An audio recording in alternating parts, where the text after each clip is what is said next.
Nailigtas na ng mga kawani ng Philippine Coast Guard Station sa Santa Ana, Cagayan ang 6 sa 13 mga mangingisda mula sa tumaob na fishing boat sa kasagsagan ng pananalasa ng Super Typhoon Nando.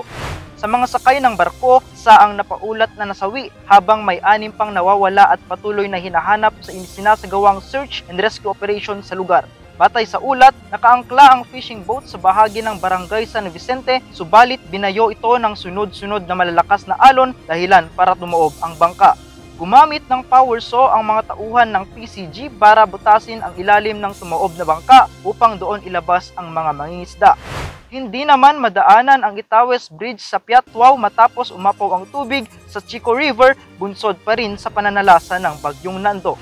Sa ngayon, namamahagi na ng family food packs ang Department of Social Welfare and Development o DSWD sa bayan ng Lalo.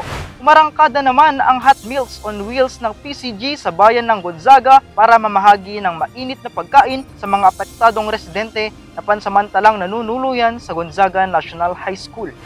Samantala, matapos manalasa ang Super Typhoon Nando sa lalawigan ng Cagayan kahapon, tumambad ang mga pinsalang iniwan nito sa mga bahay, paaralan, iba pang mga estruktura at sa mga bangka ng mga mangingisda. Sa isla ng Babuyan Claro sa bahagi ng Calayan Group of Islands, nabasa ng ulan ang imbak na bigas at iba pang mga pagkain ng mga pamilya na mangingisda nang liparin ng malakas na hangin ang bubong ng kanilang mga bahay.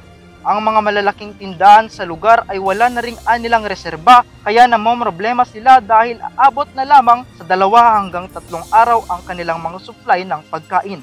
Samantala, nasawi ang isang barangay tanod ng lugar nang mabagsakan ng malaking sanga ng puno habang nagpapatrolya sa kasagsagan ng bagyo. Inilagak muna ang kanyang labi sa evacuation center.